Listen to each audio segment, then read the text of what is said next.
기독교 한국침례회 진리교회를 섬기는 임원주 목사입니다.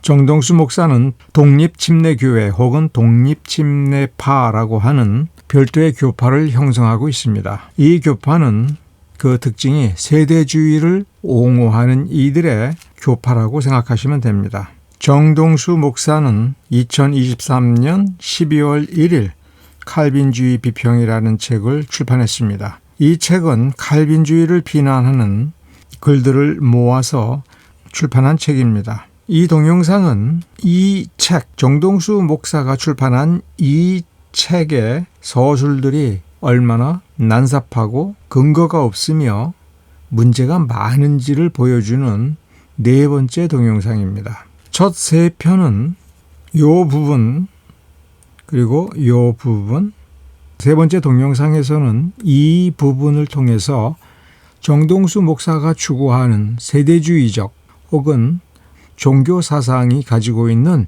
역사관이 어떠한가를 살펴보았습니다. 오늘은 바로 이 부분입니다. 이 부분을 확대해 보겠습니다. 바로 이 짧은 한 패러그래프와 거기에 있는 각주입니다. 2번 각주가 붙어 있는 이 첫 문장을 살펴보겠습니다. 제가 읽어드리겠습니다. 그런데 카톨릭 교도들과 거기서 나온 프로테스탄트 형제들 그리고 이 중에서 특별히 칼빈주의자들은 그런 왕국이 실제로 땅에서 이루어지지 않는다고 주장합니다. 이 문장을 쓰여져 있는 그대로 간략하게 살펴보겠습니다. 첫째, 가톨릭 교도들과 거기서 나온 형제들, 이 중에서 특별히 칼빈주의자들, 그리고 세 번째로 그런 왕국이 실제로 땅에서 이루어지지 않는다라고 하는 종말론에 해당하는 이 진술, 이렇게 셋으로 나누어서 살펴보겠습니다. 자, 가톨릭 교도들과 거기서 나온 형제들, 프로테스탄트 형제들이라고 할 때 프로테스탄트 형제들은 누구와 형제라는 겁니까? 이렇게 비평하는 정동수 목사와 세대주의자들, 시오니스트들, 그들과 형제라는 뜻이겠습니까? 아주 묘하죠. 긍정적으로 생각하면 정동수 목사 혹은 독립침례교회 사람들과 이 칼빈주의자들이 그리고 개신교도들이 형제다라고 말하는 것처럼 보이죠. 그런데 이 표현에서 감추고 있는 것, 그리고 다른 곳에서는 매우 분명하게 드러나는 것은 뭐냐면 이 세상에는 근원이 다른 두 가지 종류의 교회가 있다라고 그 세계관, 교회관을 밝힌 적이 많습니다. 하나는 거짓 교회들이고 이 거짓 교회들은 AD 4세기 콘스탄티누스 황제에 의하여 변질된 국가교회, 그리고 로마 카톨릭, 그리고 거기에서 나온 교회들, 이렇게 거짓 교회들과 참 교회들이 있다. 두 개는 완전히 다른 겁니다.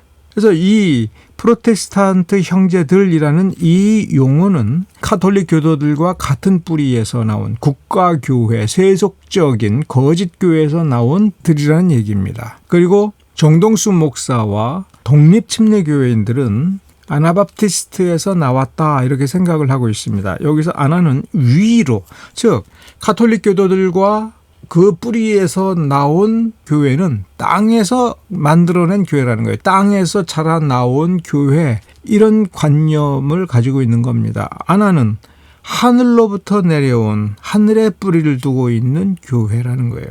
독립침례교회의 정동수 목사는 자신들의 교회와 이 아나바프티스트 교회, 아나바프티스트들과의 실질적인 연관관계를 밝히지는 못했습니다. 역사적인 줄기가 이렇게 이어져서 우리가 이 전통을 따른다, 그래서 우리도 아나바프티스트다, 이런 식의 역사적이고 실증적인 증거를 내놓지는 못했고, 다만 이 역사관, 아나바프티스트 역사관을 차용을 해서 자신들은 4세기 이전의 초대교회의 순수한 신앙 전통을 계승하고 있다. 성경도 카톨릭에서 나온 것과는 다른 정말 특별한 역사를 가진 킹 제임스 버전을 보고 그거를 번역했기 때문에 같은 한글로 되어 있는 한글 성경이라 할지라도 완전히 다르다라고 말을 하는 겁니다. 저쪽이 진짜면 이쪽이 가짜고 이쪽이 진짜면 저쪽이 가짜인 그러한 역사관을 가지고 있습니다. 하나가 될 수가 없습니다. 이 중에서도 특히 칼빈주의자들, 이 칼빈주의자들이라고 타켓을 좁게 형성한 겁니다. 마치 칼빈주의자들이 특별히 문제다라고 하는 겁니다. 그런데 앞에서 살펴보았지만 칼빈주의자들이 문제가 아니라 이 칼빈주의자들을 거슬러 올라가면은 개신교도들, 프로테스탄트, 그리고 프로테스탄트의 문제는 로마 가톨릭과 완전히 뿌리를 단절하지 아니한 것이 문제니까 우리 이외의 모든 교파, 모든 교단, 모든 교회가 다 거짓교회다 이렇게 말하면 범위가 너무 넓고 자신들이 소수가 되니까 모두가 틀렸는데 그중에서 특히 칼빈주의자들 이렇게 이야기하면서 문제의 범위를 좁혀서 소수가 문제다 식으로 지금 이야기를 하는 겁니다.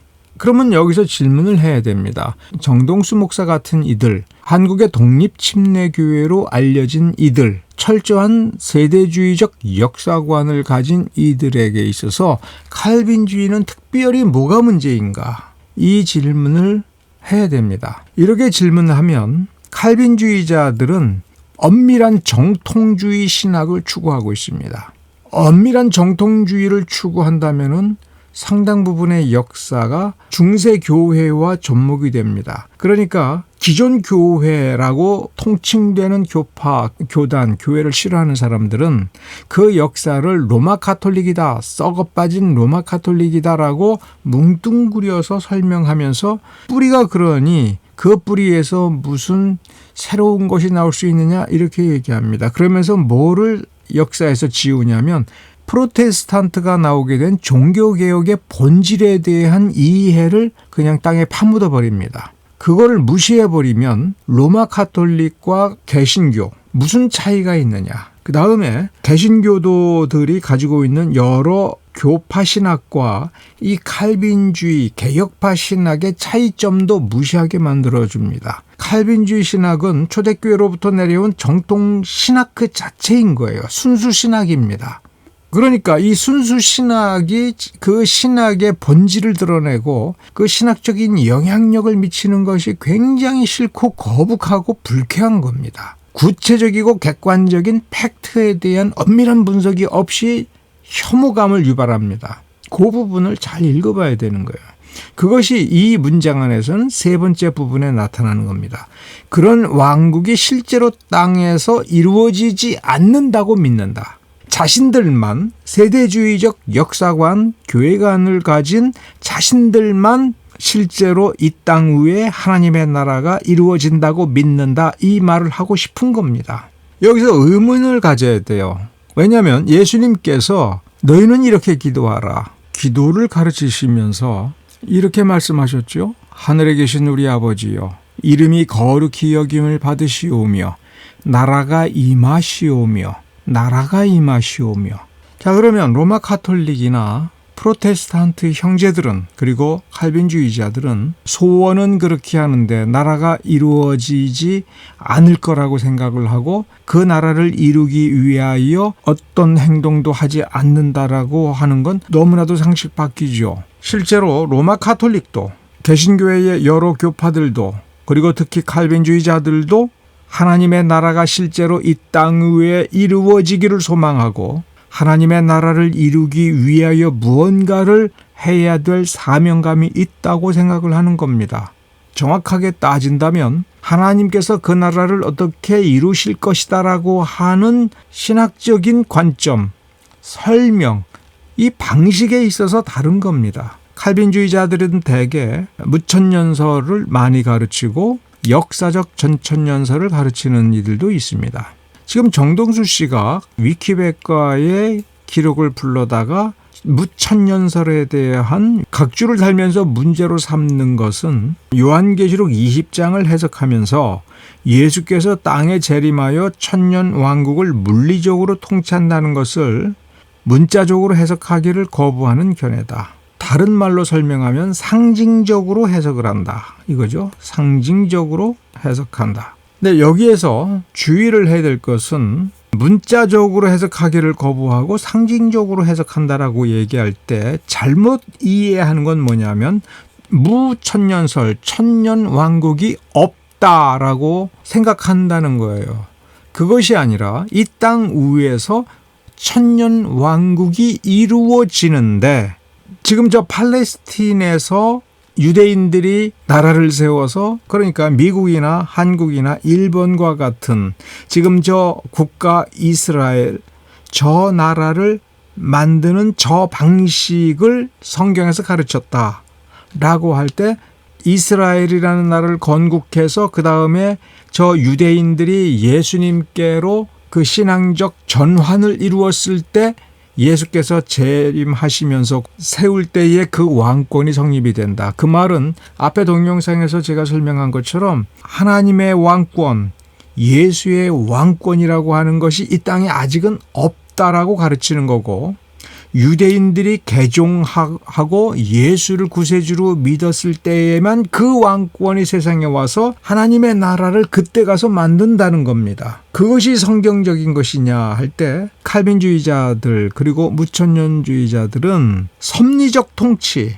예수 그리스도의 구원 사역에서 나타나는 그래서 죄인을 하나님의 자녀로 삼으시고 그들에게 참된 구원을 맛보게 하고 자신의 통치권 하에 두는 매일매일 일어나고 있는 이 구원의 역사가 예수의 왕권이 나타나고 사탄의 거짓된 왕권을 몰아낸다라고 생각하는 거예요. 그래서 아밀레니얼리즘을 사실 어떻게 번역해야 정확한 거냐면 실현된 천년왕국이에요. 그런 점에서 천년왕국에서 천년은 정확한 숫자 천년이 아니라 재림과 종말로 바로 이어지기 전까지 이 땅 위에 세워진 이 왕권이 계속해서 확장이 된다는 겁니다. 하나님의 왕권이 수립이 되면 어떤 일이 일어날 것이냐 할 때 예수가 왕좌에 앉는 것이 문제가 아니라 예수의 통치가 실현됨으로써 하나님이 주신 은혜와 평강을 이 땅 위에서 누리고 그 통치에 의하여 사람은 점점 더 거룩한 삶을 살아간다라고 하는 겁니다. 이 부분이 그 의미를 표현하고 있는 겁니다. 왕국 통치가 영적으로 실행되고 있다라고 할 때 이 말 주의를 해야 됩니다. 영적으로 실행된다라고 할 때 물리적으로는 실행되지 않는다가 아니에요. 물리적으로는 오히려 이 세상의 질서가 회복이 되고 이 세상 질서 속에 하나님의 질서가 나타난다는 겁니다. 하나님의 정의가 실현되는 측면이 존재한다는 겁니다. 이것이 사실은 신비입니다. 세상은 더 악해지고 악한 사람은 더 많아지고 악행은 더 노골적이 되는데 그 사이사이에 올바른 눈으로 보게 되면 하나님의 정의가 실현되고 있는 거예요. 하나님의 다스림이 실현되고 있는 겁니다. 영적인 것이 비현실적인 거냐? 영적 축복이 비현세적인 거냐? 아니지요. 우리가 물질적인 것도 영적으로 축복받을 수가 있습니다. 우리의 육신에 영적으로 축복받을 수가 있습니다. 영적인 행복, 영적 선을 쌓아갈 수가 있는 겁니다. 영적이라고 하는 건 인간의 감각기관으로 파악이 안 되는 것이죠. 천사가 영적 존재라고 할 때 구약 성경을 읽어보십시오. 영적인 존재인 천사가 이 땅 위에 군대로 나타날 때에 그건 아무것도 아닙니까? 야곱이 목격한 영적 존재들의 천사 군대, 천군 천사들, 이사야가 목도한 천사, 그건 환상입니까?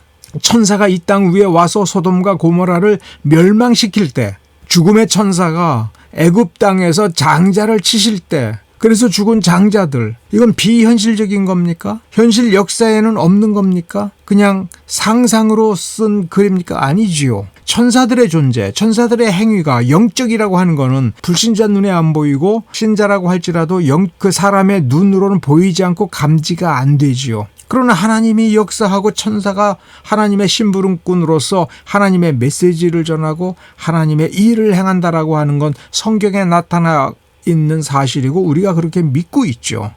그러니까 영적인 것은 현실적인 겁니다.